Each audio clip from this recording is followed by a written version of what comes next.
Dikagetkan dengan peristiwa mengejutkan dahsyatnya sambaran petir yang tak hanya mengakibatkan kerusakan infrastruktur, tapi juga seringkali menimbulkan korban jiwa.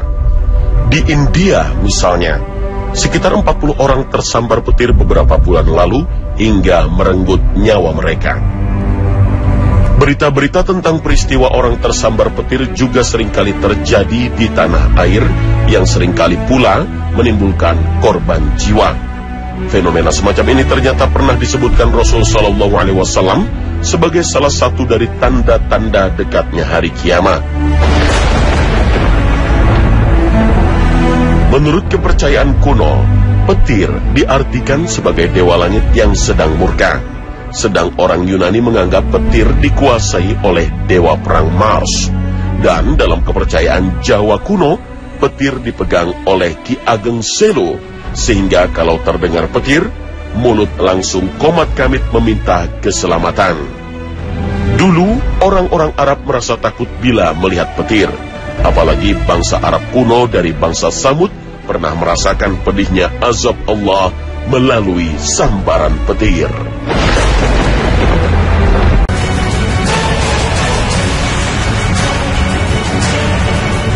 Assalamualaikum warahmatullahi wabarakatuh.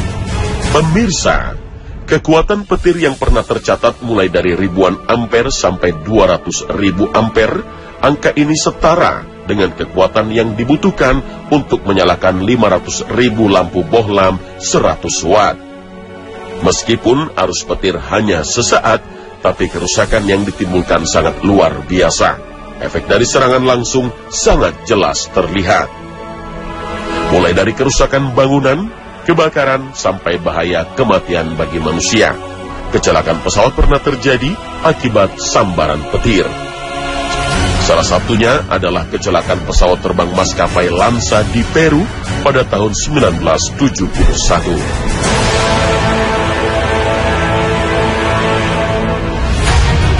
Kecelakaan ini terjadi saat pesawat terbang dari kota Lima menuju kota Pucallpa. Pesawat jatuh di tengah-tengah hutan. Akibatnya, 91 orang meninggal dunia. Seorang guru keturunan Jerman bernama Julian Kopke berhasil selamat dari tragedi penerbangan ini. Meski terjatuh dari ketinggian 3,2 km, ia relatif tidak menderita luka yang berat. Dengan keberaniannya ia berjalan menyusuri sungai hingga akhirnya berhasil diselamatkan. Selamatnya Julian dalam kecelakaan pesawat tersebut adalah salah satu keajaiban terbesar yang pernah terjadi pada tragedi penerbangan di era modern.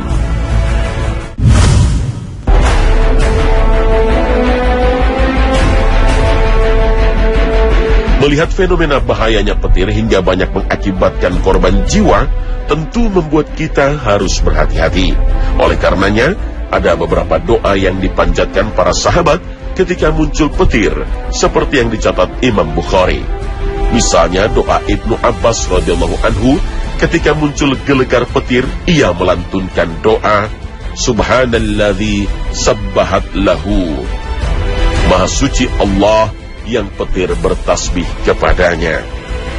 Bacaan doa juga diucapkan sahabat mulia Abdullah bin Az-Zubair radhiyallahu anhu. Subhanalladzi yusabbihur ra'du bihamdihi wal malaikatu min khifatih.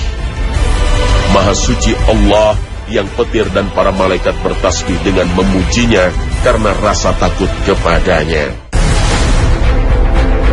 Al-Quran menyebut petir dengan istilah ar-ra'du, sementara kilat dengan sebutan al-barqu.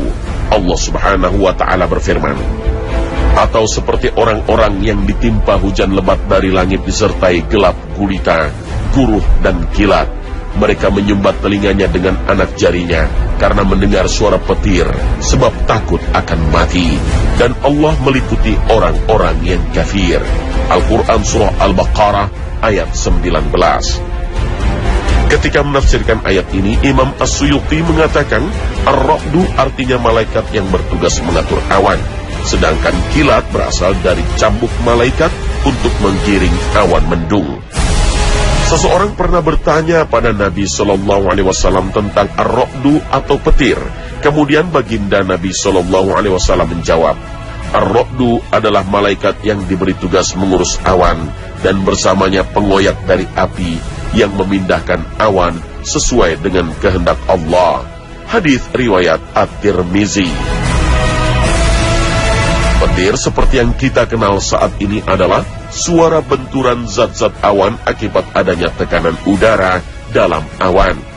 Keterangan ini tidaklah kontradiksi dengan keterangan hadis dari Rasulullah SAW, karena ar-ra'du, petir atau guruh dalam berbagai bentuk katanya merupakan gerakan.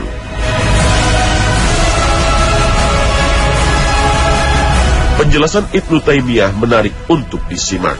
Gerakan yang ada mengharuskan keluarnya suara, sementara para malaikatlah yang menggerakkan atau mengarak awan.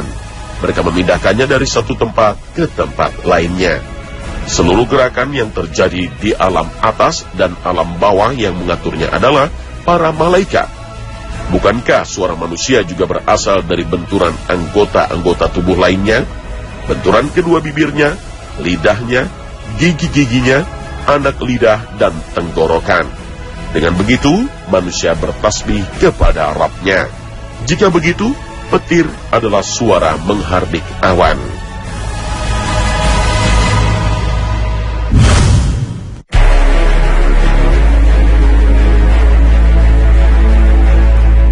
Pemirsa, dalam hadis riwayat Imam Ahmad, Rasulullah Shallallahu Alaihi Wasallam bersabda, akan ada banyak petir ketika mendekati kiamat, sehingga seorang laki-laki dan suatu kaum berkata, siapakah yang tersambar petir dari kalian pagi ini?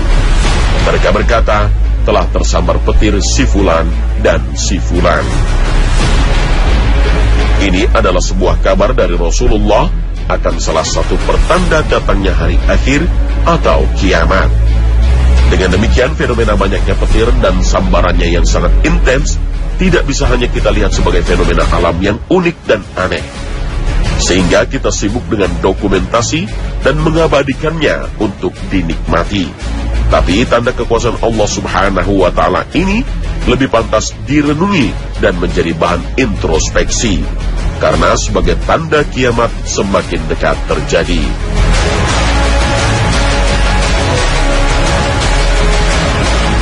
Datangnya kiamat memang perkara gaib yang harus kita imani. Tak ada yang tahu seorang pun di muka bumi ini. Meski para ilmuwan telah memprediksi bagaimana akhir dari alam semesta ini kelak, tapi kapan itu terjadi, tak ada yang tahu. Rasul Muhammad SAW sendiri tidak tahu kapan kiamat terjadi. Bahkan malaikat Jibril, pimpinan para malaikat dan tangan kanan Allah Subhanahu wa Ta'ala, tidak tahu kapan akan terjadi. Semua itu rahasia Allah Subhanahu wa Ta'ala. Namun begitu, Allah Subhanahu wa Ta'ala memberitahu Rasulnya tanda-tandanya saja. Di antaranya semakin banyak terjadi peristiwa orang tersambar petir. Beriman pada hari kiamat akan mengingatkan akan datangnya masa perhitungan. Beriman pada hari akhir akan mengingatkan akan datangnya masa perhitungan. Sehingga manusia akan menyadari betapa beratnya beban dan besarnya amanah yang dipikul. Bahkan langit, bumi, dan gunung tidak akan sanggup menerimanya. Karena sesungguhnya segala hal, baik yang kecil atau yang besar, akan dimintai pertanggungjawaban, diperhitungkan, dan akan dibalas. Jika baik, maka baik pula balasannya. Jika jelek, maka jelek pula balasannya. Baik yang kecil atau yang besar, akan dimintai pertanggungjawaban, diperhitungkan, dan akan dibalas. Jika baik, maka baik pula balasannya. Jika jelek, maka jelek pula balasannya.